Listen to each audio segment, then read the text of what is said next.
पुराणों में युगों का वर्णन मिलता है, जिसमें पहले नंबर पे सतयुग, फिर त्रेता युग, फिर द्वापर युग और सबसे अंत में कलयुग आता है। कलयुग को एक श्राप कहा जाता है। पर आपको पता है कि कलयुग कैसे आया, इसकी शुरुआत कब हुई? तो साथियों, क्या हमने कभी इस बात की ओर ध्यान दिया है कि ऐसा क्या कारण होगा कि जिसके चलते कलयुग को धरती पर आना पड़ा और आने के बाद वह यहीं पे सदा के लिए रह गया? तो आखिर क्या रहस्य है कलयुग के धरती पर आगमन के पीछे? अगर मित्रों आप नहीं जानते तो कोई बात नहीं, बने रहिए वीडियो के अंत तक। तो साथियों, फिर एक बार आप लोगों का स्वागत है हमारे YouTube channel my ideal Ram 8278 में। तो साथियों, चलिए जानते हैं कलयुग के बारे में।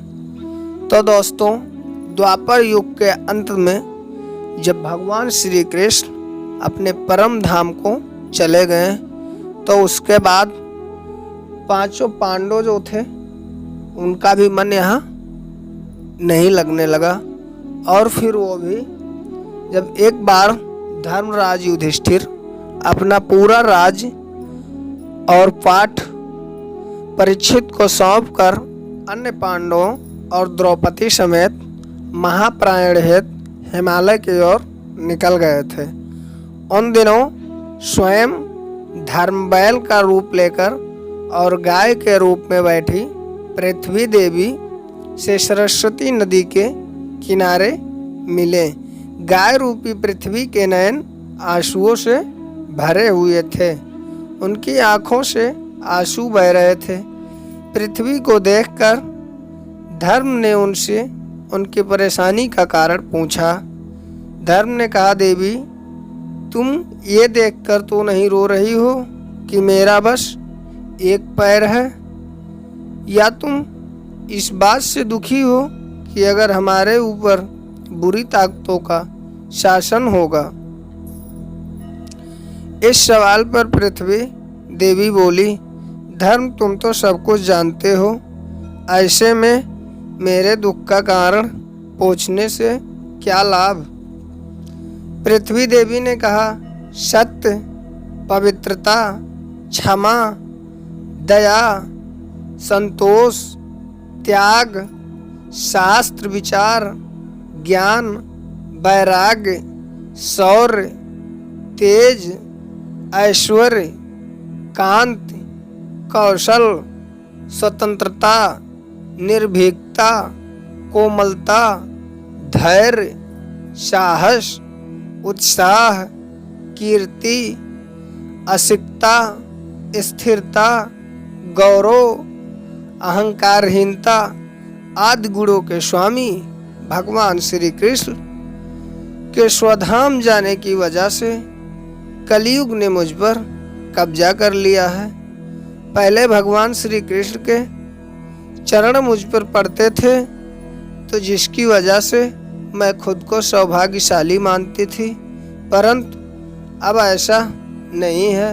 अब मेरा सौभाग्य समाप्त हो गया। धर्म और पृथ्वी आपस में बात कर ही रहे थे कि इतने में असुर रूपी अर्थात मित्रों कलयुग जो था असुर का रूप धारण करके आया। असुर रूपी कलयुग वहां आ पहुंचा और बैल और गाय रूपी धर्म और पृथ्वी को मारने लगा।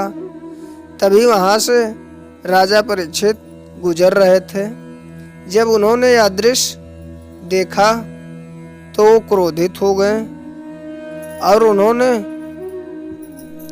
अपने धनुष पर बाण रखते हुए राजा परीक्षित ने कलयुग से कहा, और दुष्ट पापी तू कौन है? इन निर्दोष गाय और बैल को क्यों सता रहा है? तू महान अपराधी है, तेरा अपराध क्षमा योग्य नहीं है। आज मैं तेरा वध करूंगा, ये निश्चित है। राजा परीक्षित ने बैल स्वरूप धर्म और गाय के स्वरूप में पृथ्वी देवी को पहचान लिया।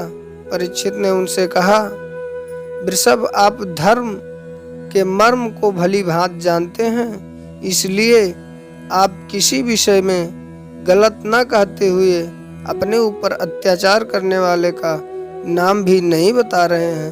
हे धर्म, सतयुग में आपके तप, पवित्रता, दया और सत्य 4 चरण थे। त्रेता में 3 चरण रह गए, द्वापर में 2 ही रह गए और अब इस दुष्ट कलयुग के कारण आपका एक ही चरण रह गया है। पृथ्वी देवी भी इसी बात से दुखी हैं। इतना कहते ही राजा परीक्षित ने अपनी तलवार निकाली और कलयुग को मारने के लिए आगे बढ़े। राजा परीक्षित को क्रोध देखकर कलयुग कांपने लगा और कलयुग ने भयभीत होकर अपने राजसी वेश उतारकर राजा परीक्षित के चरणों में गिर गया और क्षमा याचना करने लगा।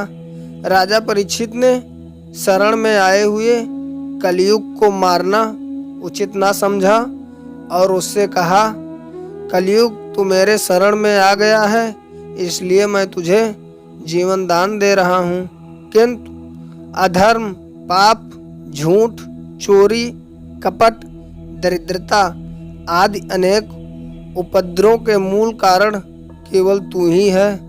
तू मेरे राज्य से अभी निकल जा और फिर कभी लौटकर मत आना।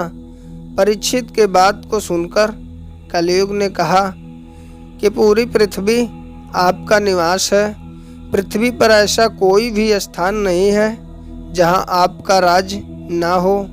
ऐसे में मुझे रहने के लिए स्थान प्रदान करें। कलयुग के ये कहने पर राजा परीक्षित सोचकर कहा, झूठ, धूत, मदपान, पर स्त्री गमन और हिंसा, इन 4 स्थानों में इसका मतलब असत्य, मद, काम और क्रोध में तुम्हारा निवास होगा।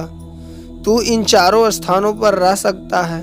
परंतु इस पर कलयुग बोला, हे राजन, ये 4 स्थान मेरे रहने के लिए अपर्याप्त हैं, अन्य जगह भी प्रदान कीजिए मुझे।